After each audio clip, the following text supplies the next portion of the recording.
29 नवंबर 1947 को संयुक्त राष्ट्र के फैसले के बाद फिलिस्तीन को काटकर इजराइल बना।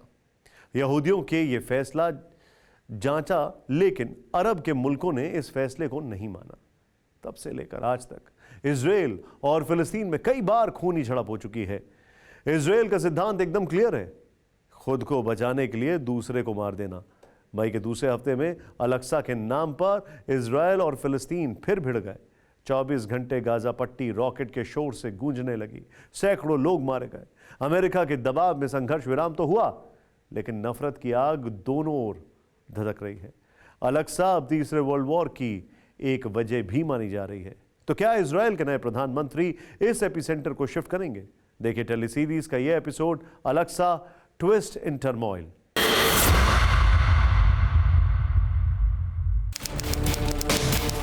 अट्ठाईस अक्टूबर 2013, जेरूशलम, इजराइल।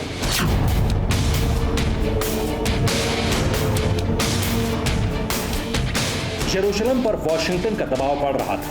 व्हाइट हाउस से रोज नेतन्याहू को फोन आता कि फिलिस्तीन से शांति वार्ता करो।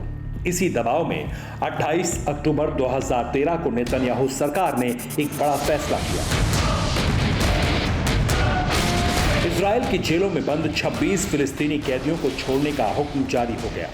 ये खबर जैसे ही नफ्ताली बेनेट को मिली, वो आग बबूला हो गए। उस वक्त बेनेट ने जो कहा, उसकी मजम्मत इजरायली मीडिया ने ही कर दी। मैंने अपने जीवन में कई अरब नागरिकों को मारा है, ऐसा करने में मुझे कभी कोई दिक्कत नहीं आई।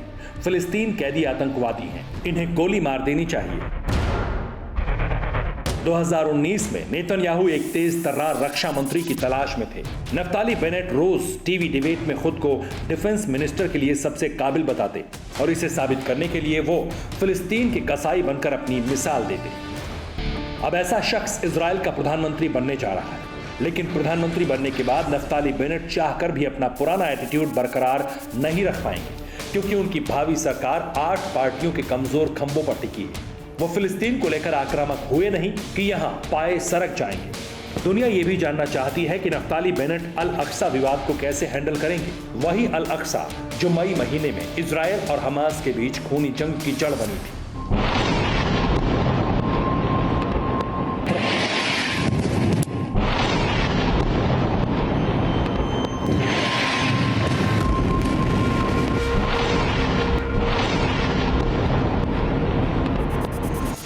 पैंतीस एकड़ में फैली इस इमारत को ईसाई, यहूदी और मुस्लिम तीनों ही पवित्र मानते हैं। मुस्लिमों के लिए यह पवित्र मस्जिद है, जिसका ताल्लुक पैगंबर मोहम्मद से है, तो वहीं यहूदियों के लिए यह टेंपल माउंट है।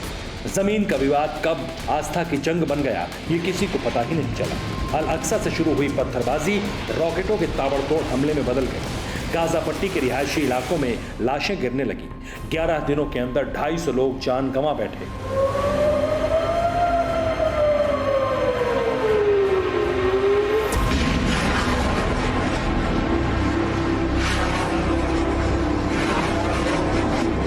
इजराइल अल-अक्सा को लेकर आर पार के मूड में था, लेकिन उसे जिस ग्लोबल समर्थन की दरकार थी वो नहीं मिला। अमेरिका ने यहां डबल गेम खेल दिया।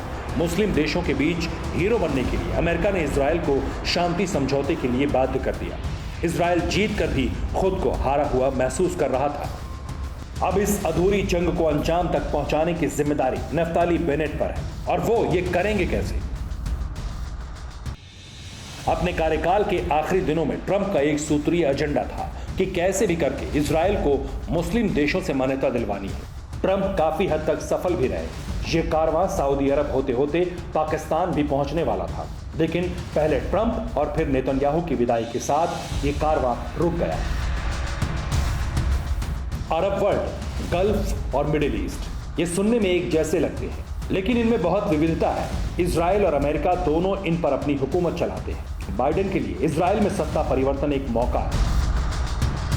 इस वक्त अगर नफ्ताली बेनेट ने सूझबूझ से काम नहीं लिया, तो वो बाइडेन की कठपुतली बनकर रह जाएंगे, और मुमकिन है कि मुस्लिम देश इजराइल पर भारी पड़ जाए।